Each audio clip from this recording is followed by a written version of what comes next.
Hello and welcome to the online television news update with me, Lynn Komjisha.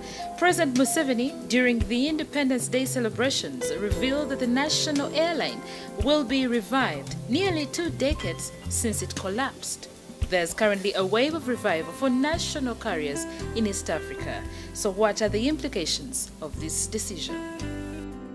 Uganda recently threw out the private Air Uganda that was flying its flag when the Civil Aviation Authority itself came under international queries over its capability to regulate airlines. Uganda government has now decided to get back into the airline business at the irresistible time after Entebbe Airport recorded over 1.2 million arrivals in 2015. We allowed Uganda Airlines to die because it was making losses. And at that time, Ugandans were not traveling as much as today. Somebody has told me that Ugandans are spending US dollars 420 million per year on travel.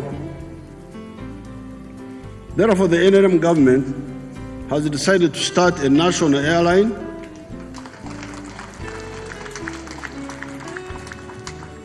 to stop the outflow of this money and to end travel inconveniences to Ugandans.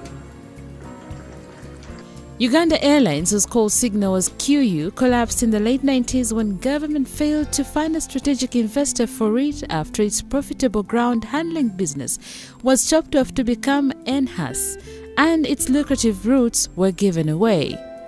So the revival of Uganda Airlines is expected to boost export of high-cost value-added goods, promote the tourism sector, and is also well positioned to taking advantage of the country's central location to connect up the continent. Rwanda Air, that got rejuvenated a few years ago, last week took delivery of 2 wide-body Airbus A330 long-haul planes to add to its already impressive fleet. This is the first time Rwanda becomes Airbus customer. Tanzania has also woken up by buying 2 brand new Canadian-made Bombardier DAS Q400 planes to revamp its national airline ATC, which had almost collapsed and was only doing a few domestic routes with 1 old plane. Tanzania is also served by Precision Air, a private local airline that had a partnership with Kenya Airways and FastJet, a new budget carrier that is quite popular with travelers in the region. Ethiopian Airlines, the continent's most competent carrier, is also vigorously competing for a bigger share in the region and recently moved in to fill the space left by British Airways, who gave up on the Entebbe-London route. Kenya Airways, the regional giant that last year made record losses after failing to utilize its new Boeing 787 Dreamliners and has been heavily criticized for taking the regional market for granted, has also been shaping up. Its budget arm, Jambojet, is already doing well on domestic routes. And now we take a peek at Uganda's endowments. The gorilla is one of the social animals that live in Uganda's forests and also some of the national parks.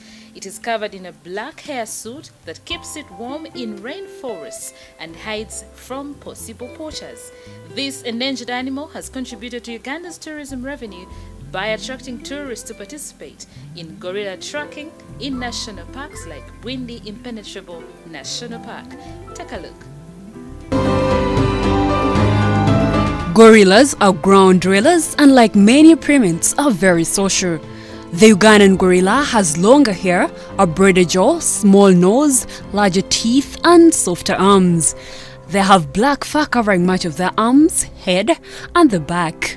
Their hair is long and thicker because they live in cooler cloud forests.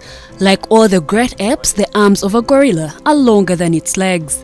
Though they can stand upright, they usually use their arms as legs, a characteristic known as knuckle walking. Since it is an endangered animal, the gorilla is still responsible for the safety of its family group, and when threatened, it shows aggression by beating its chest. They feed on leaves, stems of herbs, shrubs and vines. They also feed on rotten wood and small animals.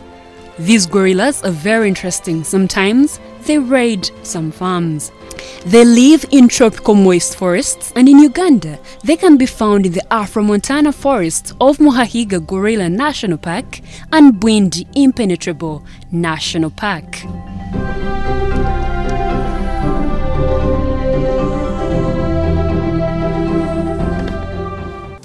And that's all we had for you. Thank you for watching. Be sure to catch us again on your mobile phone, on your tablet, on your desktop, anywhere on the go. I'm Lynn Komjisha.